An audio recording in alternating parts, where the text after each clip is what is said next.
Friday saw a rare moment of political unity in Mizoram. Parties that often stand on opposite sides of the assembly came together for one common purpose: protecting the integrity of the state's electoral roll. The meeting was convened by MZP on Friday, the 31st of July, at a time when the special intensive revision of the electoral roll is underway across Mizoram. Representatives from the ruling ZPM, the MNF, Congress, BJP, and the People's Conference all attended. The outcome was clear. Every political party present agreed that no one should be allowed to enter Mizoram's electoral roll by using fake documents or by making false claims of Indian citizenship. The leaders also agreed that no political party should support or defend anyone attempting to do so. The meeting strongly condemned any attempt to manipulate the voters' list through forged documents. It urged the authorities to take strict legal actions against anyone found guilty of such offenses. Another important issue was also raised. Political parties requested the Election Commission to consider extending the hearing period beyond the current deadline, that is the 4th of August. They said heavy monsoon rains, damaged roads, and the heavy workload on election officials have made the revision process more difficult across many parts of the state. One of the biggest drug seizures of the year has once again drawn attention to Mizoram's position along an international narcotics route.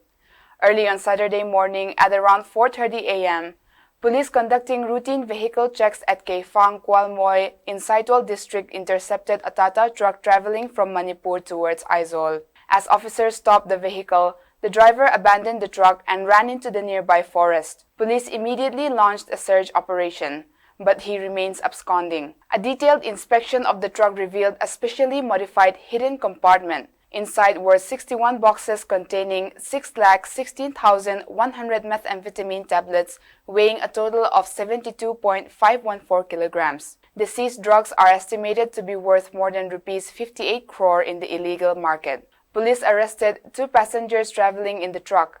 They have been identified as 21-year-old Kaidul Islam Leskar and 32-year-old Rafiq Uddin Barbuya, both residents of Hailakandi district in Assam. A case has been registered under the NDNPS Act and investigations are continuing as police search for the escaped driver and try to identify the wider network behind the shipment. The seizure once again highlights the growing challenge faced by security agencies as narcotics continue to move through India's northeast from neighboring Myanmar. Chief Minister Pulal Duama has made important remarks on one of Mizoram's most sensitive political and constitutional issue, the Inner Line Permit and the Mizoram Accord. Speaking during the Freshers Social and Felicitation Program at Government Mizoram Law College on the 31st of July, the Chief Minister explained that the Inner Line Permit system is not beyond the powers of the central government. He said the center can amend or even repeal the ILP system if it decides to do so. However, before taking such a decision, the central government must first consult the government of Mizoram. The Chief Minister cautioned against using the ILP system in an unreasonable manner. He said if excessive restrictions are imposed, the matter could be challenged in court. If a court eventually rules against the state, the ILP itself could come under legal threat. Chief Minister Pulal Duama also addressed what he described as a common misunderstanding surrounding the 1986 Memorandum of Agreement, widely known as the Mizoram Accord. He clarified that the agreement was signed between the Union Ministry of Home Affairs and the Mizo National Front. It was not signed between the Government of India and the people or Government of Mizoram. He reminded the audience that Pulal Denga signed the agreement on behalf of the MNF. Referring to the accord, he explained that it requires the central government to consult the Mizoram government before making changes to the ILP system. However, he stressed that consultation does not legally mean consent. According to him, some political leaders have incorrectly interpreted the word consult as meaning the center cannot act without Mizoram's approval. The Chief Minister encouraged law students to carefully study constitutional and legal documents so that public discussions are based on facts rather than misunderstanding. The Mizoram government is now looking beyond domestic tourism. It wants the state to become known across the country as the winter capital of India. During a departmental review meeting, Tourism Minister Pulal Nginglavamar directed officials to organize a much bigger and professionally managed winter festival with support from multiple government departments. The meeting also reviewed tourism infrastructure projects worth Rs 660.63 crore. Among the major proposals are a new 4-star standard hotel at Taltlang Tourist Lodge, projects under the Swadesh Darshan scheme, and the construction of 189 homestays across Mizoram under the PM Juga and Banakai. Officials believe tourism has enormous potential to generate employment, attract investment, and strengthen the state's economy if developed properly. Major education reforms are also on the way. The Mizoram Education Reforms Committee met on the 31st of July under the chairmanship of Education Minister Dr. Vanil Thana. One of the biggest decisions taken during the meeting was the approval of a pilot public-private partnership model under which selected schools will be jointly managed by the government and churches. The committee also reviewed the draft Mizoram Education Service Rules 2026 along with new teacher transfer and posting rules. Officials say these reforms are expected to improve school administration, strengthen teaching standards, and help raise the overall quality of education across Mizoram in the coming years. In Kolasib District, Mizoram's in-charge Chief Secretary, Mr. Sudhir Kumar, carried out a detailed review of forest encroachment issues and major development projects on Saturday.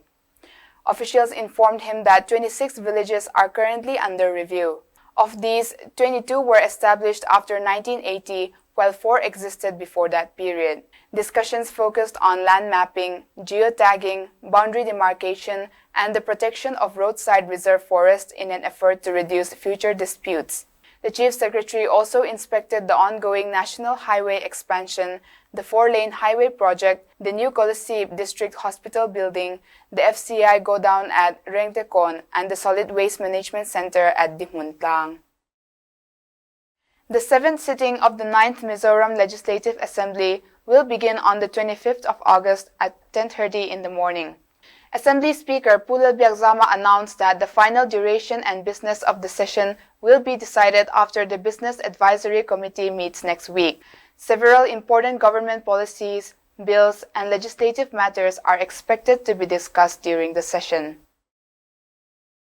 Sports and culture came together in Aizawl this week during a felicitation program honoring Tlangnuang Futsal Club for winning the All India Football Federation Futsal Championship 2025 to 2026. Chief Minister Pulal Duama announced that his government will introduce a resolution in the upcoming assembly session to officially recognize Robinrel Sakangte, written by Puro Kunga, as the Mizo national song. The Chief Minister also congratulated the players and encouraged them to dream even bigger. He said Mizoram has the talent to compete not only at the national level but also in future AFC and FIFA futsal competition. The government's Mizo Taxi digital platform has received a strong public response. Registration officially closed on the 31st of July with 1,549 vehicles joining the platform. These include 1,134 two-wheeler taxis, 391 four-wheeler taxis, and 24 auto-rickshaws. Officials also rejected 152 applications that failed to meet the required criteria.